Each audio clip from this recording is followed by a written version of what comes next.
Emotional intelligence, the lie. They sell you to justify your mediocrity.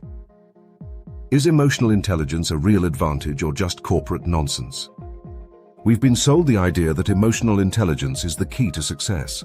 That if you don't get what you want, it's not because the system is rigged, not because social mobility is very difficult, but because you don't regulate your emotions well enough.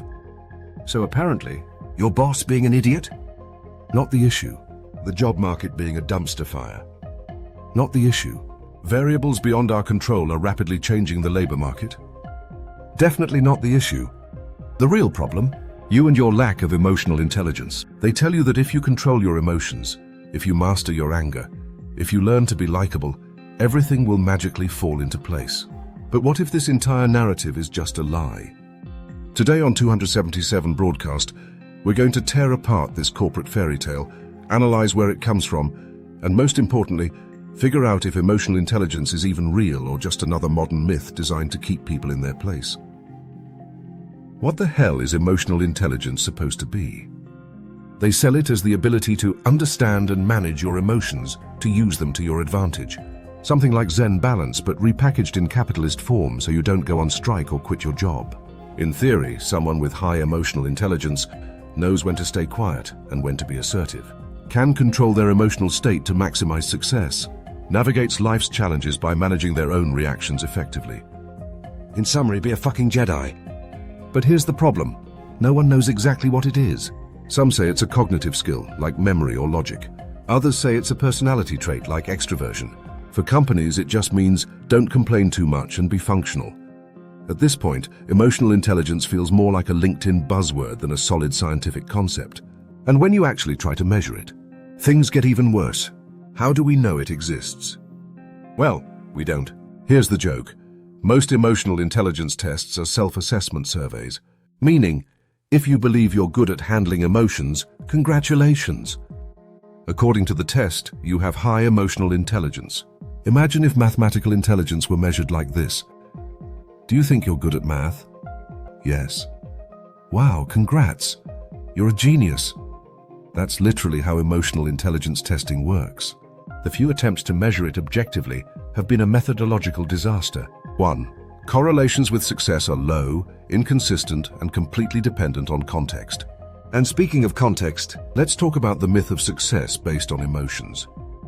We're told that successful people are successful because they manage their emotions well.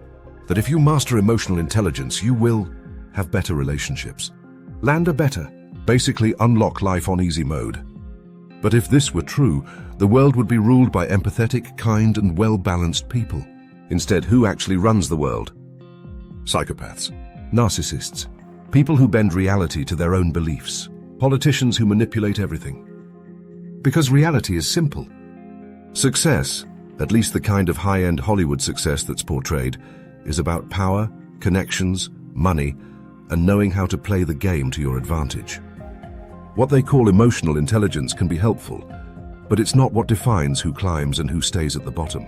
So, if emotional intelligence doesn't predict success, then what's the point? Neuroscience says some interesting things. Studies on emotional intelligence don't prove that it's a form of intelligence. They don't prove it predicts success. What they do show is that the amygdala, prefrontal cortex, and other brain structures are involved in emotional regulation. That's not surprising. We evolved as social creatures, so emotions obviously play a role in survival. But does that mean emotional intelligence is a separate cognitive skill? No. It just means people regulate emotions differently. This matters in life, but it's not an absolute predictor of anything. Here's what neuroscience actually tells us.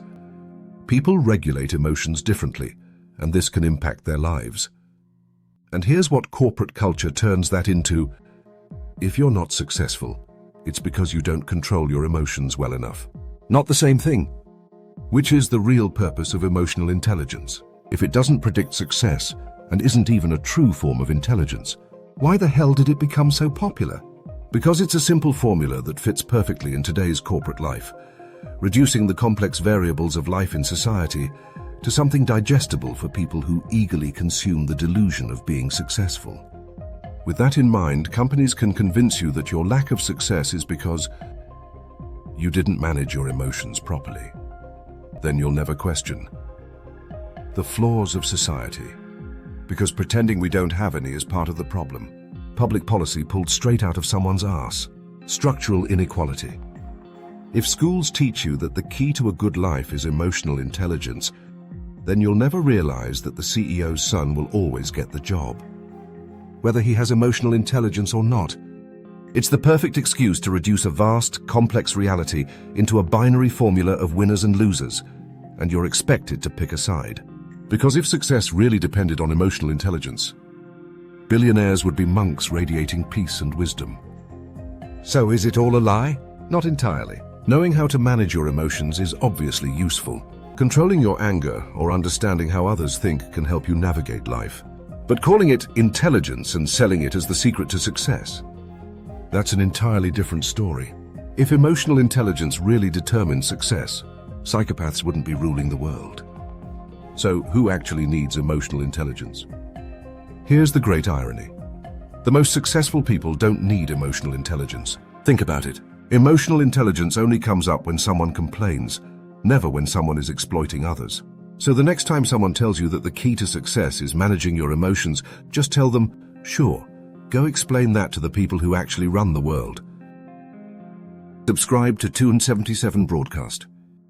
And remember, if emotional intelligence actually mattered, success will be represented as a world full of monks, not as a bunch of Logans Roy in their own succession.